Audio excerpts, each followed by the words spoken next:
It's a big day for Mercedes-Benz India. They've just launched the EQ brand in India, and talking to me about it is the head of Mercedes himself, Martin Schwenk. Martin, a big day. I mean, the EQ, actually, it's come a lot faster than expected because I think when we spoke maybe a year back, there was no real concrete plan. So, I mean, are you seeing the market rapidly changing and a market for electric mobility?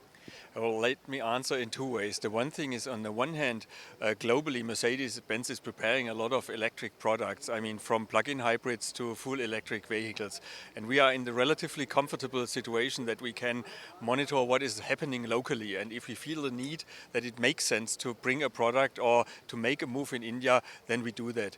1 year ago when we spoke, I was deeply also still under the impression with having first interaction with dealers, having interaction with customers, and quite frankly, we couldn't feel that there is momentum on that topic, and we thought, let's see how the year develops, what's coming next, and how we move on. So we focused, instead of electrification, we focused on connectivity last year, and we brought the connected cars. So now, during the year, there were a couple of changes. I mean, we had policy changes. If you think of GST, we had a lot of push from the government, and we have seen also the entire sentiment got more. There's more interest from customers. There is more questions. What is Mercedes doing? How would sustainable luxury, how would electric luxury look like from Mercedes? And that definitely gave us a feeling that we should have a closer look. So come second half of last year, we went deeper. We did some review, looked into our opportunities, and we said, why not starting the year with launching the EQ brand? I mean, the year and the decade, could there be any better thing than launching an electric brand To kick off a new decade. to kick off a new decade? I think that is like the perfect start. And quickly after, then in April, we plan to come with the actual vehicle. Yeah, so. And you talked about things like policy changes, like the GST, which is now 5%. Is the fact that also there's no homologation required? You can bring this under the 2,500 unit rule, where you don't have to homologate. Obviously, that made it easier because, again, homologation is a huge cost. So, would you say these two things really kind of made it much easier to launch something like this in India? I mean, definitely the GST regulation is quite a push. It is a change in the framework on the electric vehicles. Let me also say, no such move yet on hybrid vehicles, on plug-in hybrid. So that's why you see us launching the EQ brand also with this vehicle. Yes, the 2,500 rule helps to shorten the time, but it would not have generally changed our launch plans. We are still able and can homologate here in the local. It just adds a few months to actual implementation of delivery of vehicles. We might still have been able to do this, what we do today. Whether we could have done April, I don't know. That would probably have really depended on where we do the final call. So it might have been quite a bit tighter. Yeah. Right.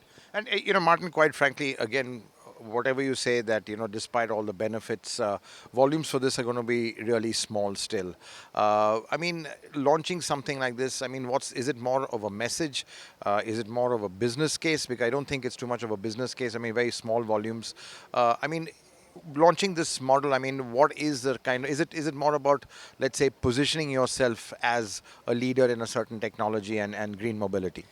I would not say that this is the main target. We definitely feel that there is a demand from the customer side, and we see the environment is developing. Of course, we also want to show that we are there with our EQ brand, but we strongly believe we have a market for this car as well.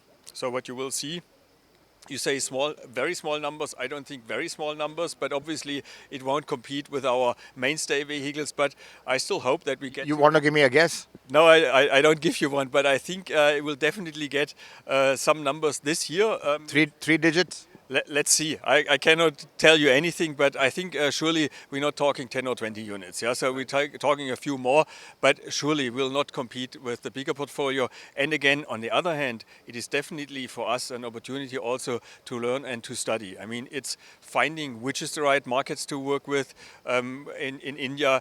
How can the dealers be prepared? I mean, that's the full supply chain you actually have from here in Pune to after-sales service, sales and after-sales services. Everything needs to be set up. So it would be, I think, a little too aggressive if we had type of mass production plans. So we're going into, and as a year ago, we didn't really know that we do this year, now this. I probably don't know what I do next year this time, because it will depend on how this year develops, how the sales continue, how the acceptance is, what the feedbacks are, and what the products are that the market eventually requires. Right. And coming back to your conventional products, you've had well, it's been a tough year, but the last quarter has been quite good for you. So does that give you optimism for 2020? I mean, do you see you clawing back market share? From what I understand, you've got to run out on certain BS4 models, so there may be a lag for the first couple of months before the BS6 ones comes in, GLE, GLS, and all that. So how's the year looking? Are you optimistic that you could claw back what you lost in 2019, because you've had a good last quarter? Well, let me say in the first place, we won market share in 2019, but we lost absolute volumes. Yeah. So what I really think, there's a huge opportunity for us to come back also on the volume side and keep our market share. We have quite a few product launches coming. I mentioned earlier, we aim at one product a month, at least in average. 28th, you will get the GLE in January presented. So we're working on that. But of course, a changeover in product will always have a little bit of a run-in phase till you have full availability, until you have full supply. So we'll see how that works. Overall, I'm very optimistic, because our quarter four was the best quarter four we ever had in India. We had sold 3.3% more cars than in 2018.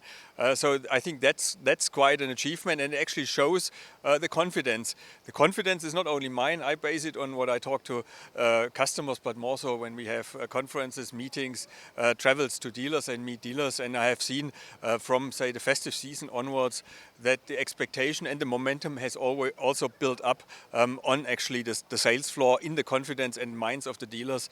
And quite frankly, when we discussed our expectations for 2020 with our dealers, we didn't get no's from them. There was a lot of upbeat atmosphere, so that gives me a good feeling that at least on the ground with the customers, there is a healthy momentum. Let's see how that plays out. Today is only the 14th of January. And obviously, some more volume models being planned, which we'll see at the Auto Expo. You will see quite something, and I'm sure it will be worthwhile a visit for everyone who comes. Yeah, we'll see cars we have not shown so far, and they will also lead far into this year what's coming. Right. So, but you want to give us any hints as to what's coming? Maybe some small sedan? Let me see. Yeah, let me see. Yeah, we're dreaming of a lot of things, and I'm positive we'll also show something which is maybe not already there. Thanks, Martin, and Thank you very much, congratulations, Thomas. and wish you a great 2020. Thank you very much. So that's Martin Schwenk talking to us. Clearly, Mercedes very upbeat. They've got 50% market share, and it looks like in 2020 they're going to even make that gap from their rivals larger. They're going to accelerate away. Great product portfolio, and I think what we can say is that, and Martin doesn't want to say it, the A-class sedan is coming. Thanks.